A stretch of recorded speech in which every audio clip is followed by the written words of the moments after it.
여러분, 구독, 좋아요 눌러주세요.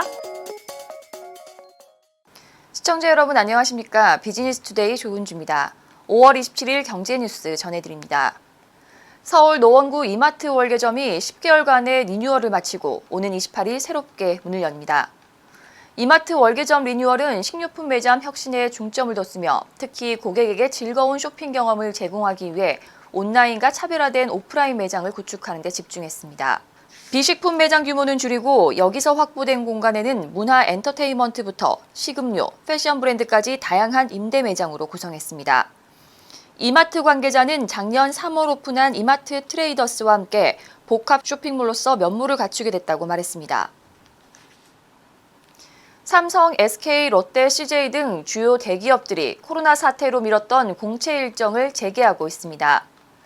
재계에 따르면 롯데그룹은 코로나로 연기했던 신입사원 공채 일정을 6월부터 진행합니다. CJ그룹은 지난 25일부터 상반기 신입사원 모집을 시작하고 주요 6개사는 6월 초부터 지원서 접수를 받습니다. SK그룹은 지난 24일 신입사원 공채를 위한 필기시험을 오프라인으로 치렀으며 삼성 역시 신입사원 공채 일정을 시작해 이달 30일에서 31일 필기시험인 직무적성검사를 온라인으로 진행할 계획입니다. SK그룹이 코로나를 계기로 최태원 회장의 일하는 방식 혁신 철학을 바탕으로 한 오피스 프리 테스트를 본격화합니다. 한 달 기준으로 처음 일주일간은 사무실에서 근무하고 다음 3주간은 재택근무를 하면서 효율성을 점검하는 방식입니다. 테스트 결과는 8월 최 회장이 주재하는 SK그룹 2000포럼에서 공유될 전망입니다. SK그룹 관계자는 기존 근무 형태에서는 할 수 없었던 다양한 비교를 통해 데이터를 집중적으로 확보할 수 있다고 말했습니다. NHN이 다음 달 8일까지 개발과 디자인, 기획 3가지 부분에 걸쳐 신입사원을 모집한다고 밝혔습니다. 전형 절차는 내달 8일까지 NHN 채용 홈페이지에 접속해 지원서를 작성하고 서류 전형 합격자에 한해 사전 과제와 온라인 프리테스트를 진행합니다. 이후 1차 면접인 T 인터뷰와 2차 면접인 C 인터뷰를 통해 최종 합격자를 선발하게 되고 7월 말 정식 입사하게 됩니다.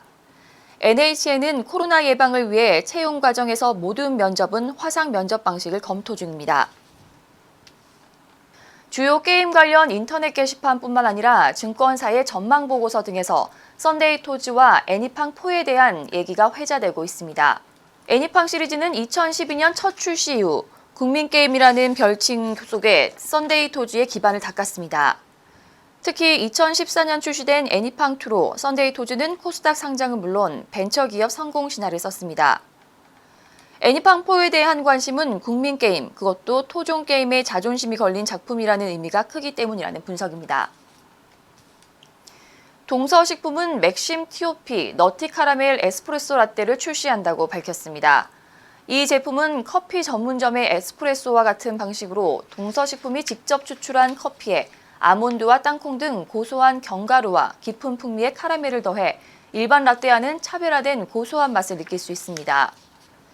동서식품 관계자는 이번에 선보인 맥심 TOP 너티 카라멜 에스프레소 라떼는 견과류의 고소함과 카라멜의 은은한 달콤함을 느낄 수 있어 휴식과 재충전이 필요할 때 즐기기 제격이라고 말했습니다.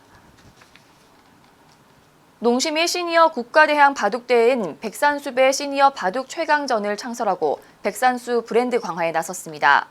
백산수배 시니어 바둑 최강전은 한중일 만 50세 이상 프로 기사들이 참가하는 세계 기전으로 한국의 조훈현과 중국의 마샤오춘, 일본의 요다 등 바둑계의 살아있는 전설로 불리는 기사들의 빅매치가 예상되고 있습니다.